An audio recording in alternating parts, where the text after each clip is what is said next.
오늘 우리가 함께 보는 룻기의 말씀은 짧고 또 재미있으면서 사사 시대와 또 사무엘 왕정 시대를 이어주는 아주 중요한 책입니다. 그래서 네덜란드의 한 학자는 룻기를 이렇게 가리킵니다. 사사 시대와 또 사무엘 상하라는 이 딱딱한 조개 껍질 가운데 사이에 있는 진주다라고 표현합니다.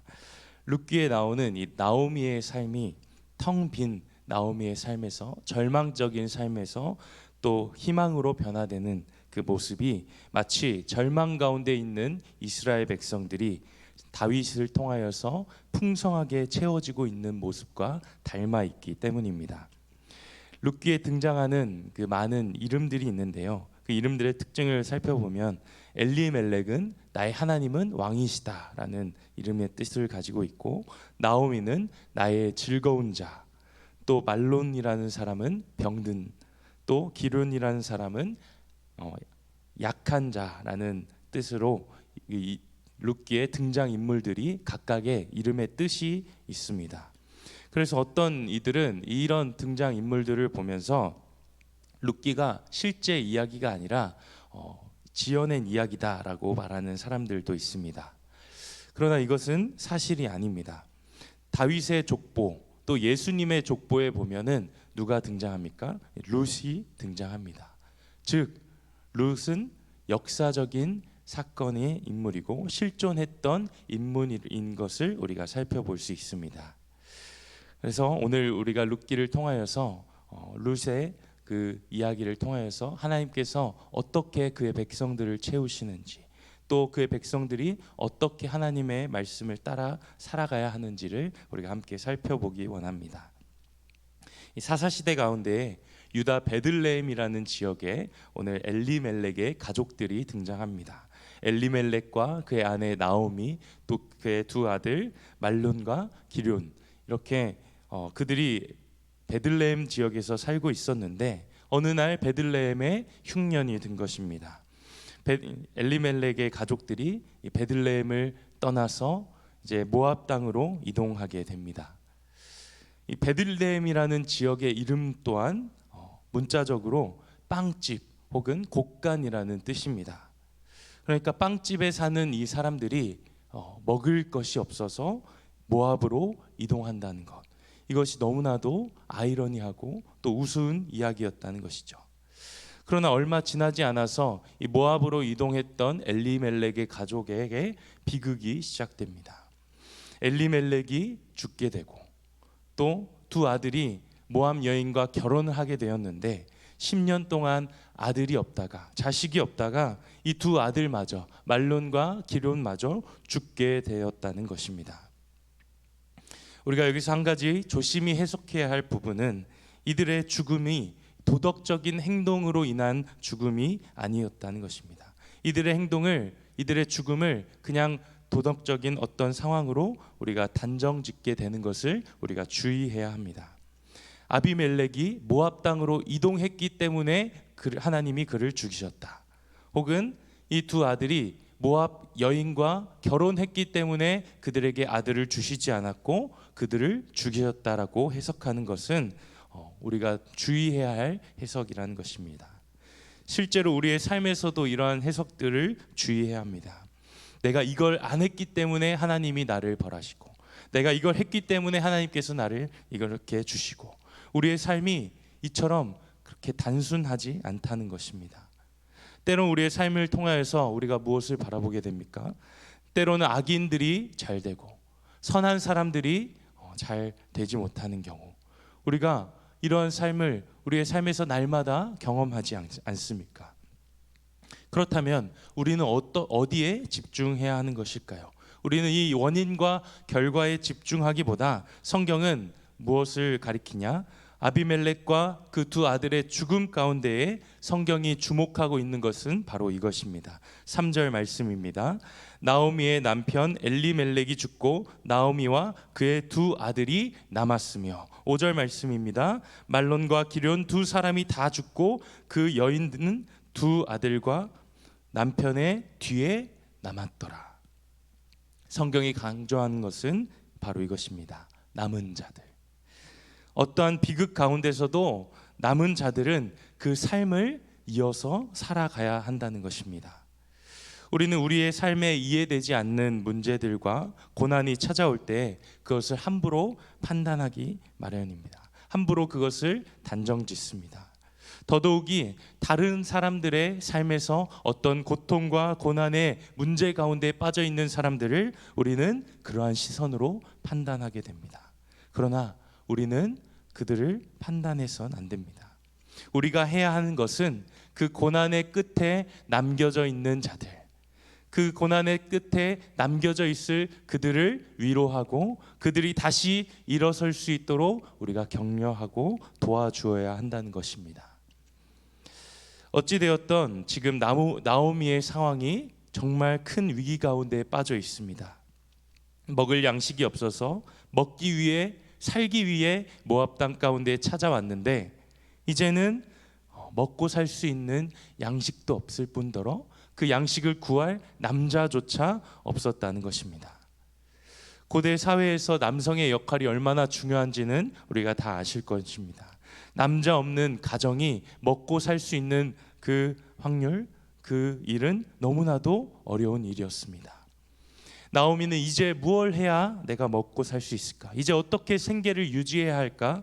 고민하던 찰나에 베들레헴 그 땅에 풍년이 들었다는 소식을 전해 듣게 됩니다. 6절 말씀 우리 함께 읽겠습니다. 시작.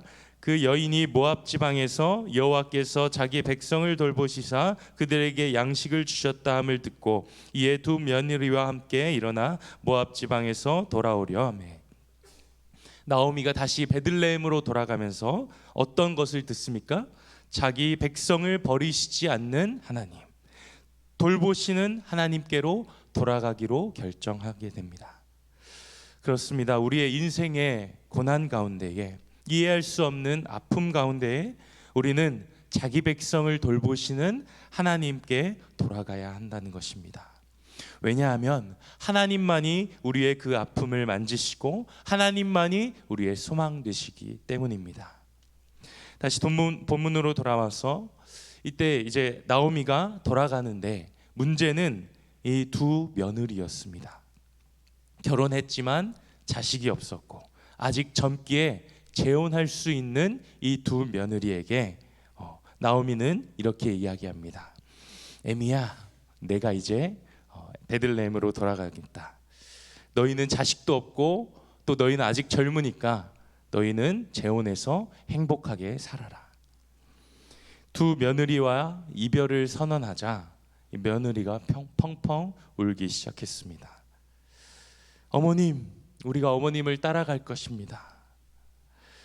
그럼에도 나오미의 결정은 확고했습니다.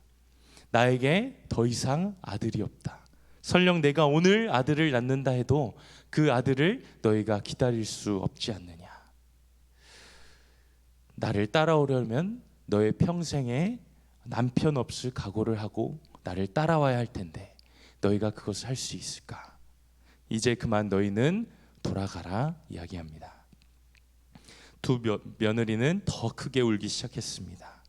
마음이 아파도 어머니를 떠나는 것이 합리적이고 또 어머니를 떠나가는 것이 마땅한 선택이었다는 것입니다. 그렇게 오르바는 어머니를 떠납니다. 그런데 룻은 다시 한번 어머니를 붙잡습니다. 어머니, 저는 절대 가지 못하겠습니다. 저는 어머니와 함께 할 것입니다. 그러자 나오미가 15절에 이렇게 고백합니다.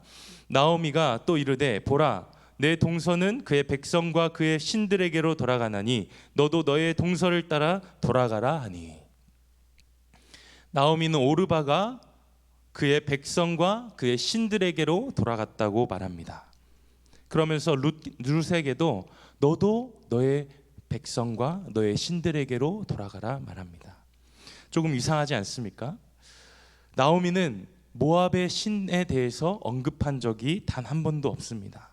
모압의 신들에게로 돌아가라고 요청한 적이 한 번도 없습니다.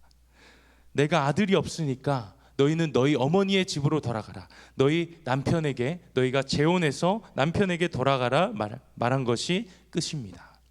그러나 오늘 나오미가 룻에게 고백하는 것은 오르바는 그의 백성과 그의 신들에게로 돌아갔다 말합니다. 조금 과장돼 보이는 표현입니다. 그런데 룻의 이야기, 룻의 고백을 우리가 살펴보게 될 때 이것이 결코 과장된 이야기가 아니라는 사실을 깨닫게 됩니다.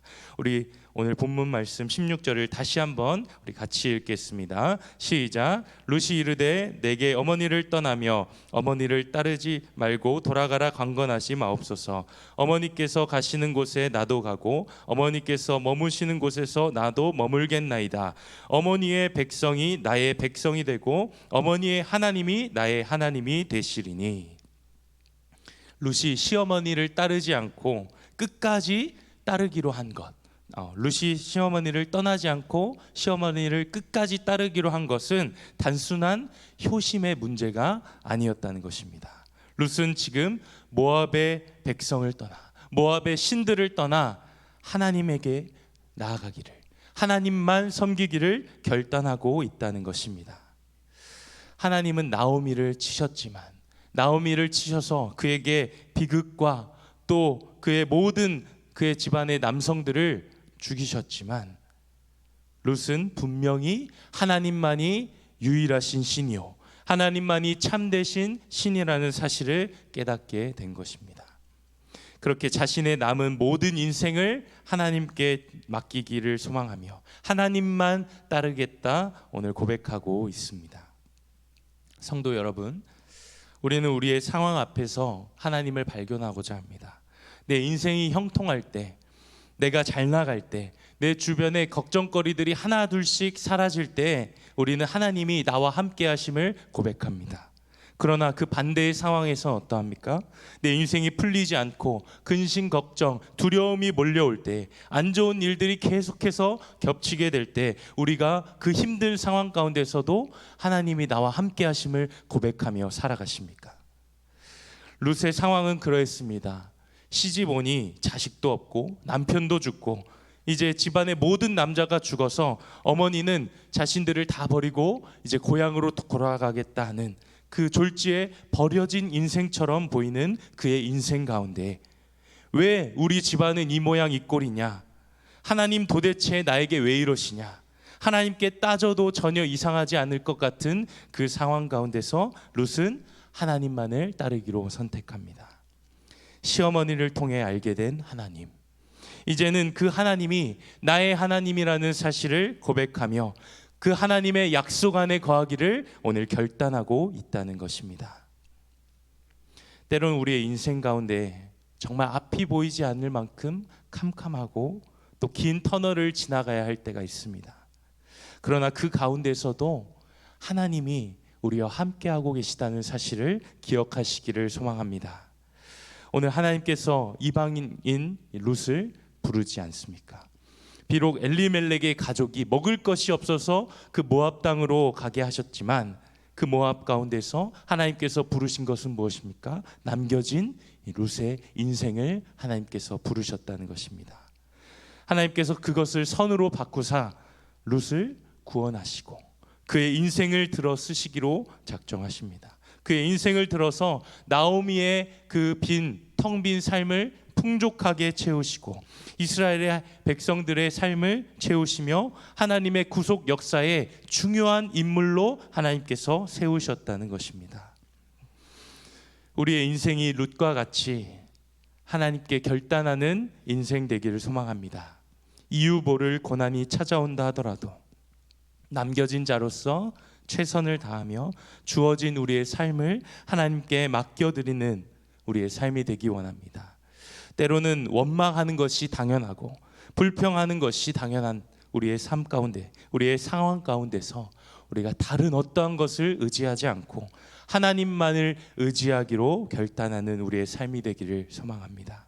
오늘도 우리의 삶에 역사하셔서 주의 나라를 위해서, 하나님의 영광을 위해서 우리의 삶을 들어 쓰실 하나님만을 따르기로 결단하는 우리의 삶이 되기를 간절히 소망합니다. 기도하겠습니다.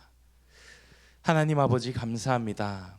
때로는 이유 모를 문제 앞에 하나님 우리가 불평과 불만을 가질 때가 많습니다. 왜 나만 이러한 삶을 살아야 하냐고, 왜 하필 나에게 이러한 일이 벌어졌냐고, 때론 하나님을 원망하기도 합니다. 그러나 하나님, 우리에게 믿음을 더하여 주셔서 하나님이 우리와 함께 하심을 잊지 않게 하여 주시고 자기 백성을 돌아오게 하시는 나의 하나님을 오늘 우리의 삶 가운데에 경험하며 우리의 평생에 주님만을 붙들며 살아갈 수 있도록 인도하여 주시옵소서. 예수님의 이름으로 기도합니다. 아멘.